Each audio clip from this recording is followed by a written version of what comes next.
What did you just say? I couldn't help but be shocked. A luxurious restaurant in a high-end hotel. The table was adorned with sumptuous dishes, symbolizing the importance of this special day. Sitting across from me was Brandon, the father of my daughter's fiancé, with a malicious grin on his face. Sarah grew up in a single-mother household, and she didn't even go to college, right? She must have had a tough time. Like maybe delivering newspapers early in the morning to pay for her tuition. Or perhaps the nightlife industry? At first, his words seemed to express concern about Sarah's single-mother upbringing. However, they quickly turned into something mocking. I wanted to believe I had misheard. Today was a family meeting with my daughter, Sarah's fiancé, Nicholas, and his parents.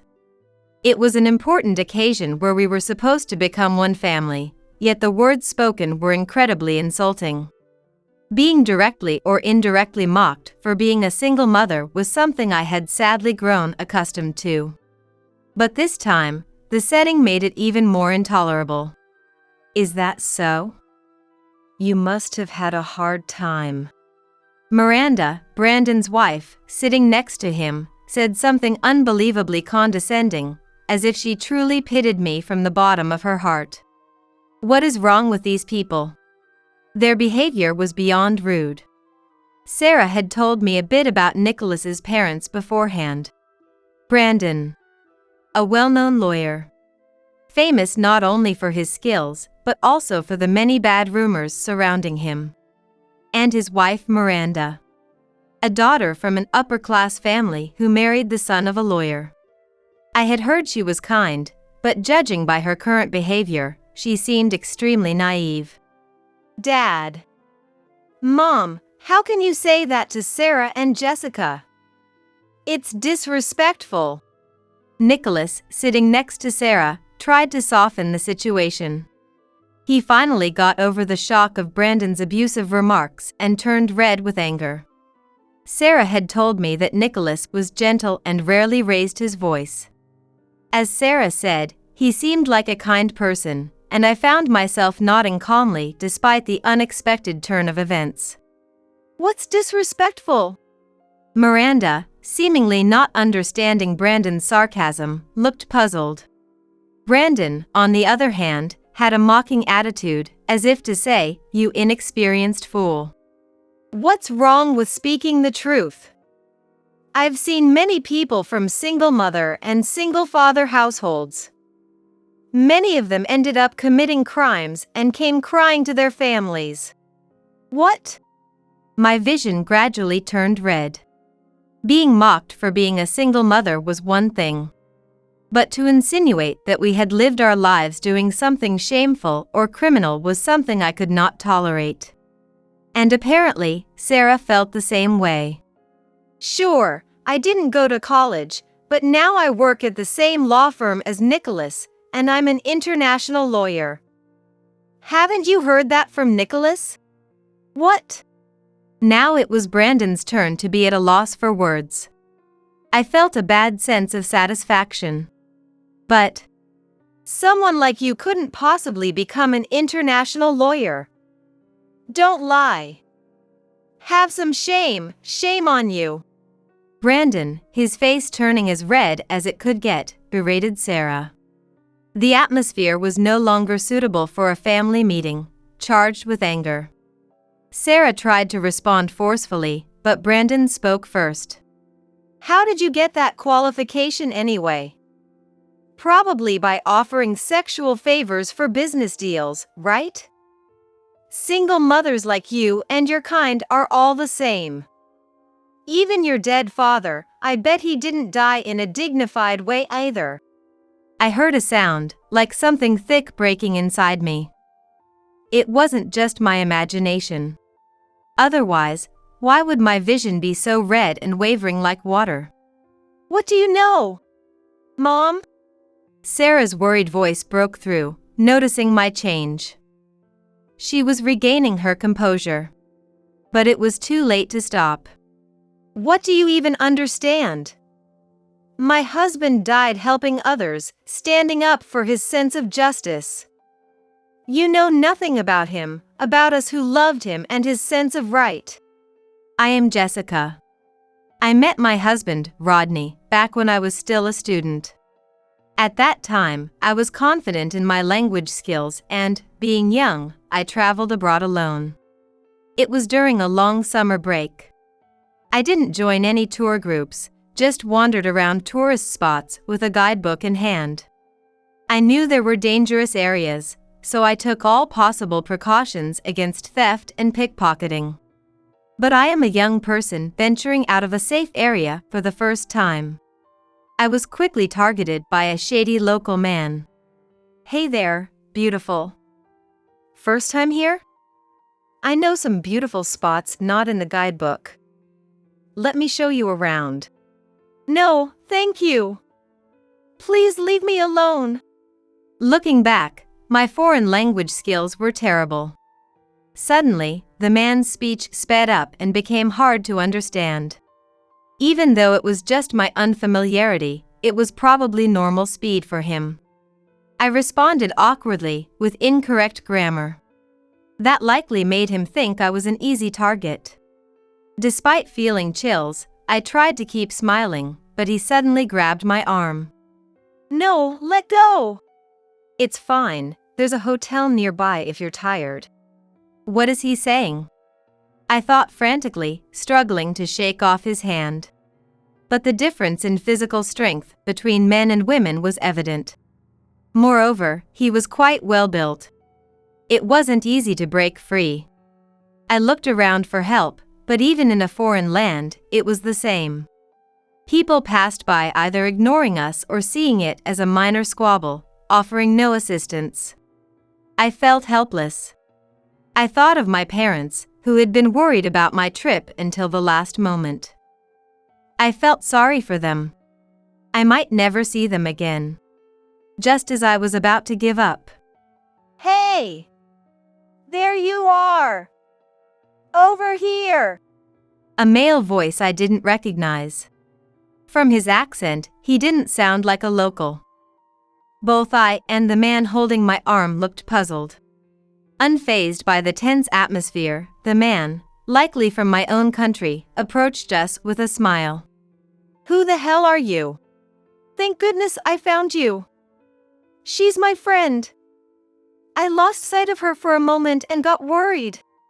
Who are you? Out of the frying pan into the fire.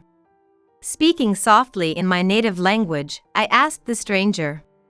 Then the man also whispered. Trust me. He whispered back. Then he turned back to the other man, smiling, and gestured for him to release my hand. I did try to warn her at first, but she has this troublesome habit of getting so engrossed in unusual things that she forgets her surroundings. It seems she couldn't control herself. You really helped us. Especially in a foreign land, where there's even rumors about people pretending to flirt only to engage in human trafficking. The man's face tightened as if he realized this might be true. He then released my hand and hurried away, almost fleeing. Did I get saved? Yes, it seems so. As the man's figure disappeared, the previously smiling and composed man suddenly collapsed to the ground, drained of energy. Hey, are you okay? I had suspected him of being a shady character, but this sudden collapse made me forget all those thoughts. Peering into his face, I realized he had been putting on a brave front. Sweat trickled down his smiling, yet pained face. I'm not doing so well, but I'm glad it worked out somehow.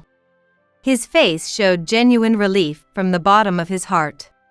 Seeing his soft expression relaxed me a bit and reminded me of something important. Oh my. I didn't even thank you properly. I'm so sorry. And thank you. You saved me.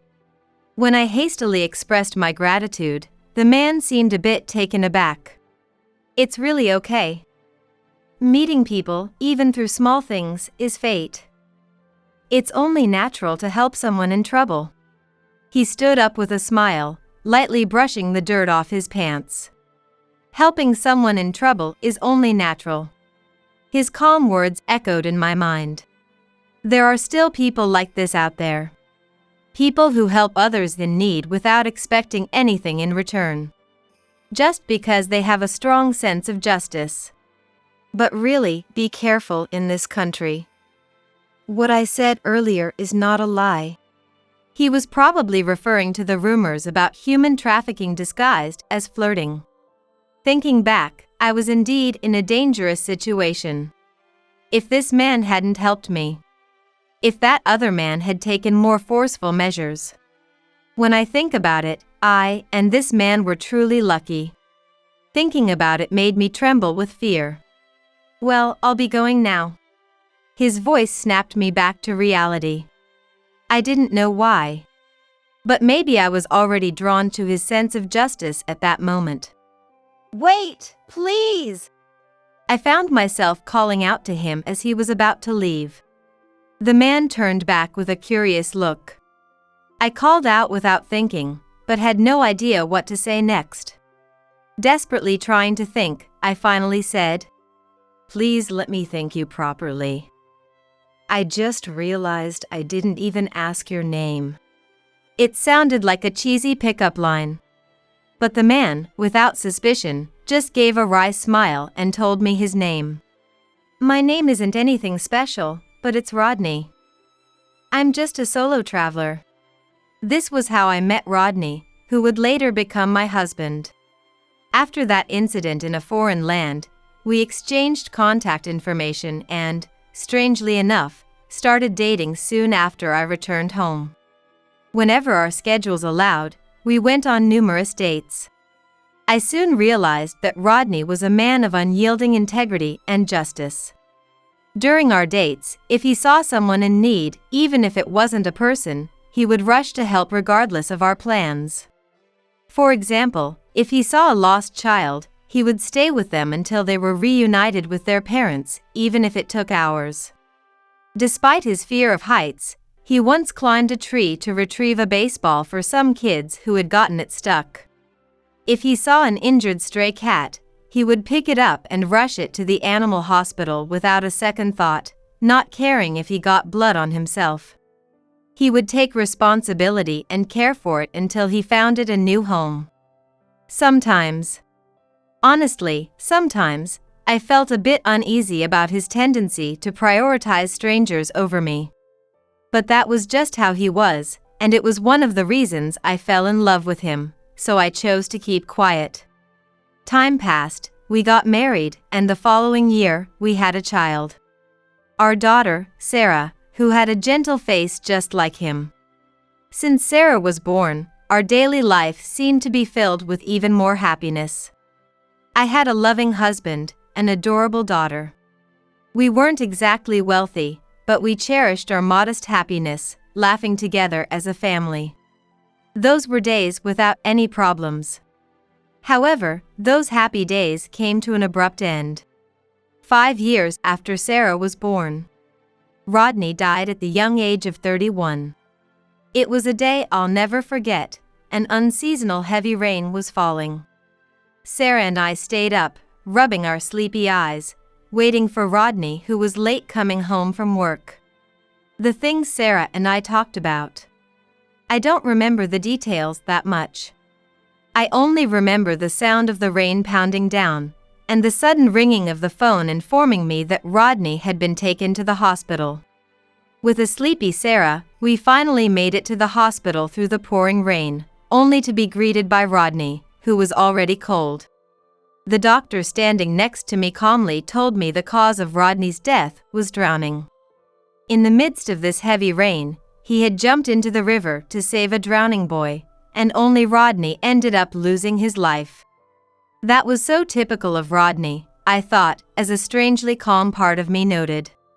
He saved someone, not thinking of himself, and ended up dying, a beloved and important hero. Mommy, what's wrong? Sarah, still looking sleepy, gazed up at me. I couldn't cry. I couldn't let myself cry in front of Sarah, who didn't understand what was happening. I desperately tried to hold back my tears. But, Mommy! Why is Daddy sleeping?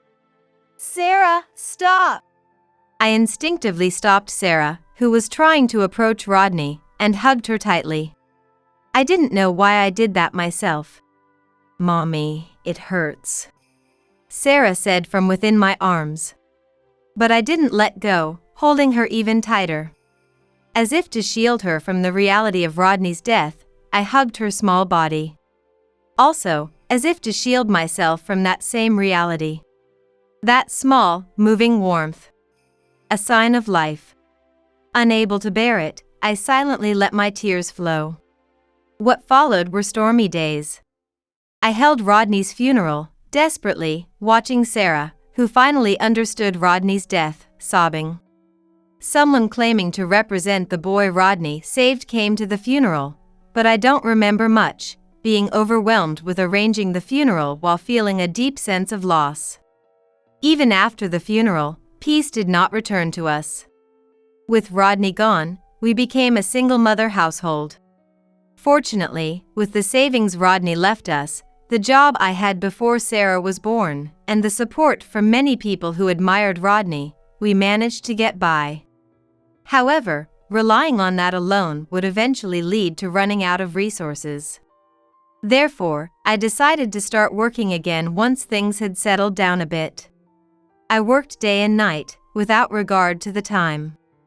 As a result, I felt guilty, knowing that Sarah was likely feeling lonely. Yet, I couldn't afford to stop. Of course, there was the financial aspect, but more importantly, it was because of a promise I had made to Rodney one day. Sarah should see the world.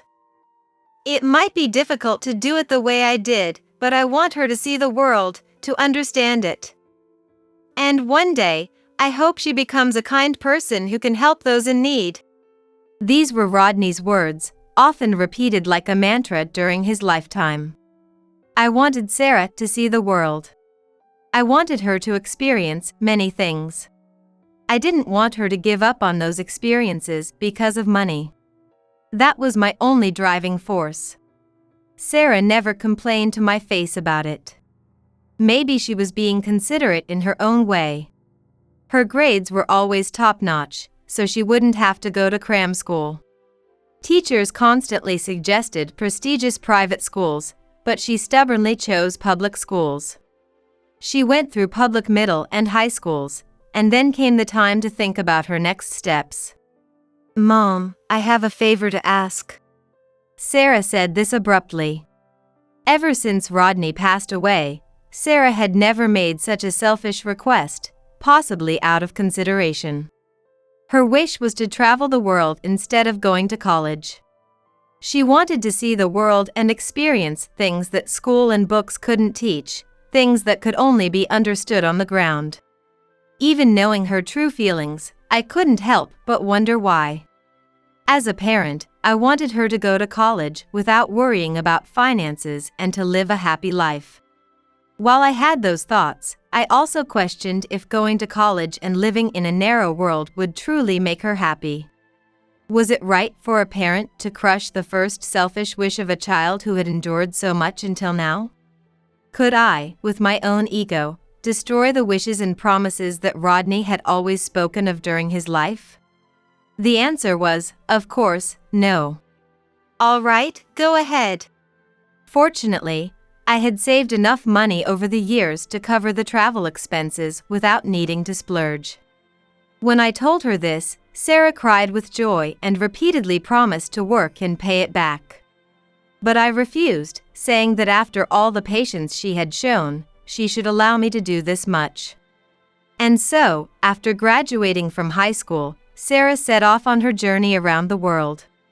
By coincidence, it seemed as if she mirrored Rodney's image from that day, something I hadn't shared with her. Every day, without fail, I received a message from Sarah, not only to let me know she was safe but also to share her experiences. There might have been issues with international signals, but it was likely she was also being mindful of communication costs. She had grown into such a considerate child. The messages varied slightly each day, usually consisting of text and photos from her travels.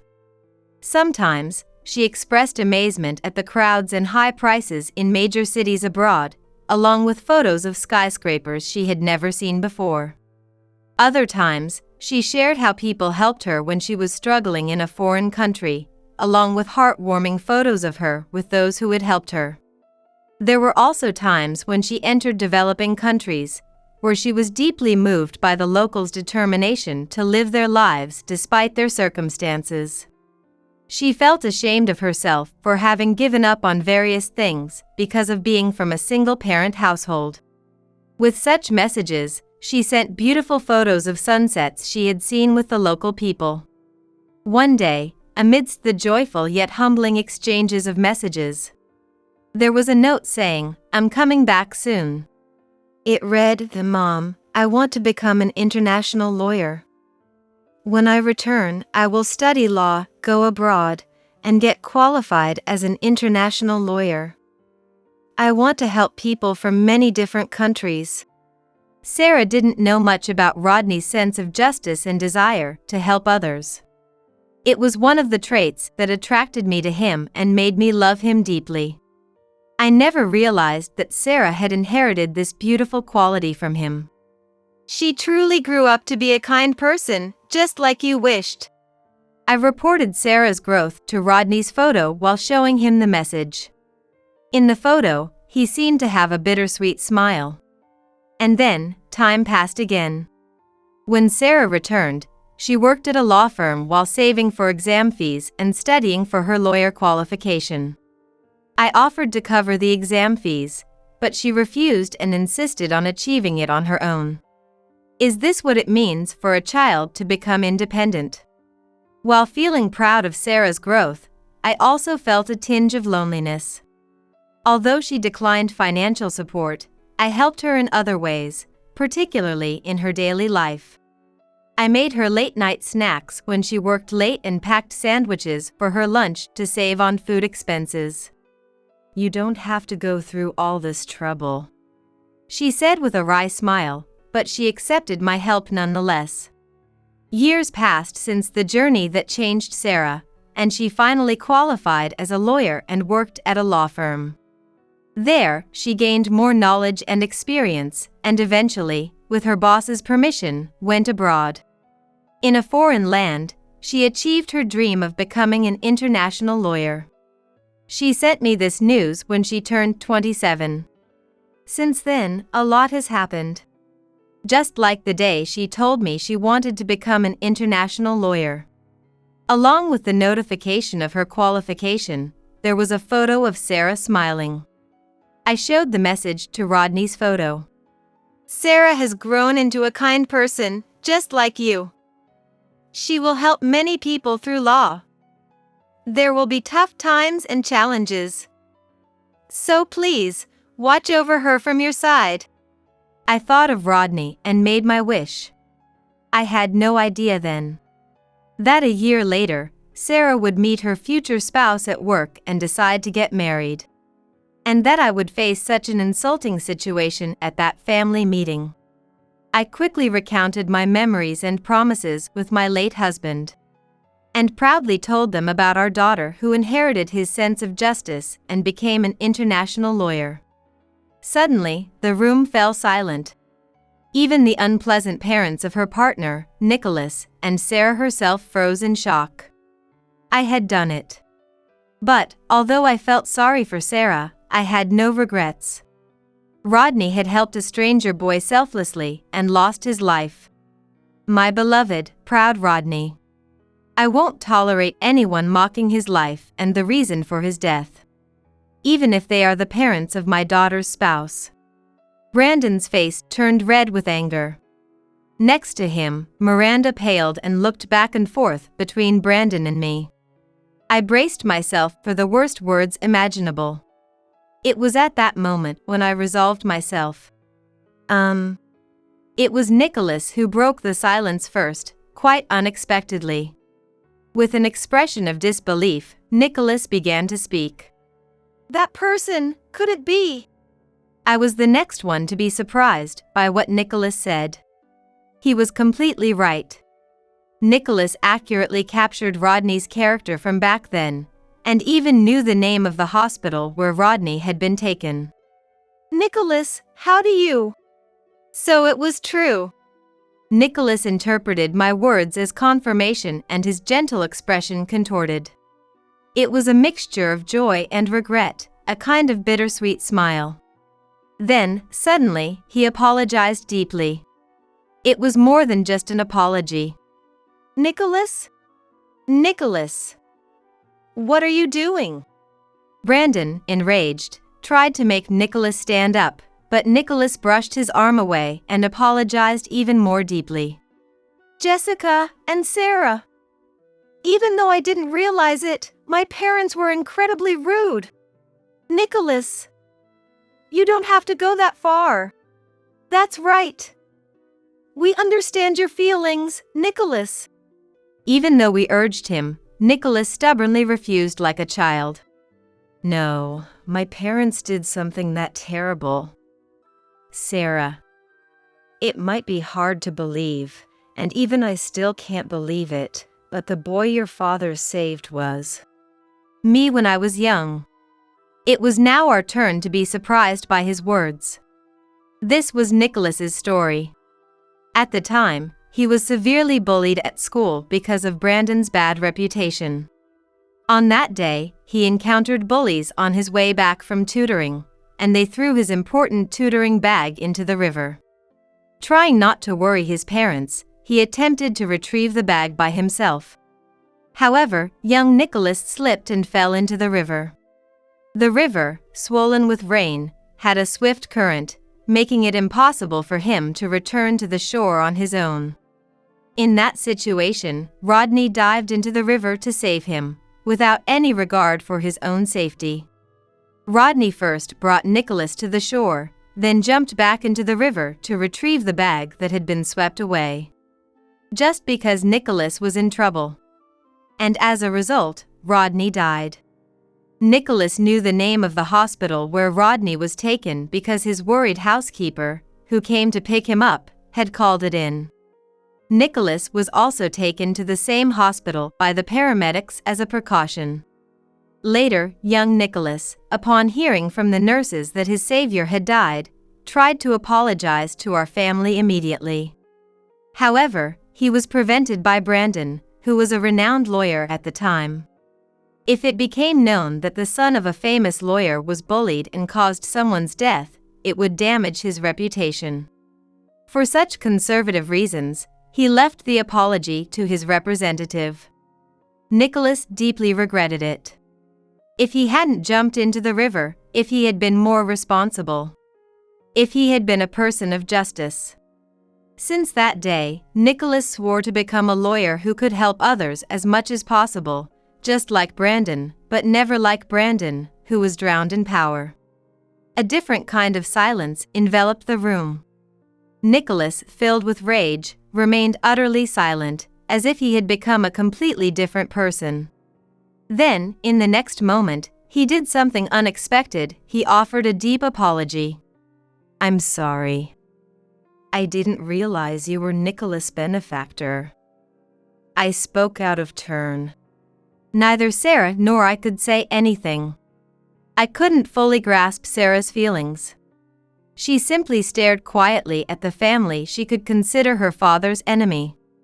As for me, I was on the verge of exploding with anger. I thought, why apologize now? If he was going to apologize, why didn't he come to apologize the moment Rodney passed away? I was convinced that this apology wasn't sincere. However, it was Sarah who spoke first. "Both of you, please stop." Her voice was surprisingly calm and gentle. It wasn't just me who was taken aback by this. Both of them also wore expressions of shock. Sarah continued. "Indeed, it's hard not to feel that apologizing now is too late. Brandon, as a fellow lawyer and as a person, I find it difficult to forgive you for not coming to apologize immediately. Brandon's face flushed red again. But, perhaps realizing he stood no chance, he only let out a small groan. Sarah continued to address him. I'm sure my father would say this. He'd say he was just glad that the boy from that time is safe. That's all that matters. Then, crouching in front of Nicholas, who was still kneeling, Sarah spoke with a tearful, bittersweet smile. My father saved you, and you've carried on his sense of justice. I know this because I've watched you in the office all these years. So, Nicholas, who has carried on my father's will, please marry me. Are you sure? Yes, that is an unchangeable fact. But it's also true that you've inherited my father's sense of justice. Tears streamed down Nicholas' cheeks. Then, grasping Sarah's hands tightly, he said in a voice full of emotion. Thank you, Sarah. I'll make sure to make you happy. As Nicholas finally broke down in tears, Sarah gently embraced him. Seeing such a tender moment between the two of them, the anger and resentment within me began to melt away gently. When I looked over at Brandon, he had an awkward expression and was looking away. Perhaps, in his own way, this was his way of acknowledging Sarah and Nicholas's marriage. Was it all right to feel relieved about this? I'm sure Rodney would have said it was. Thinking this, I sent my silent blessings to Nicholas, who was sobbing, and Sarah, who was gently comforting him. At the end of such an eventful day, with the world bathed in the colors of sunset, Sarah, Nicholas, and I found ourselves at a certain place. Rodney's resting place, the cemetery. I am deeply sorry that I couldn't come to thank you back then because I went against my father's wishes. Although it's late, it's thanks to you that I am here now. Thank you very much. He said his gratitude. Sarah also spoke to the grave. Dad, I still feel lonely without you, but thank you for saving Nicholas that day. Then she laid the bouquet of flowers she had been holding. Today, since it was mainly about Sarah and Nicholas's report, I stood quietly in the background. Although it might be too much to say I'll do as much as you did, I promise here and now to help those in need and to protect Sarah from now on. So Dad, please watch over us from the sky. I will also do my best to help as many people in need as you and Nicholas. The two of them made their vows in front of Rodney's grave. My daughter, who had grown strong over time, and the young man who had inherited Rodney's sense of justice. Rodney, are you seeing this? The things you did were never in vain. Even though you are gone, your will lives on and is being carried forward. Feeling the joy in my heart, I shed tears for the first time since that funeral day.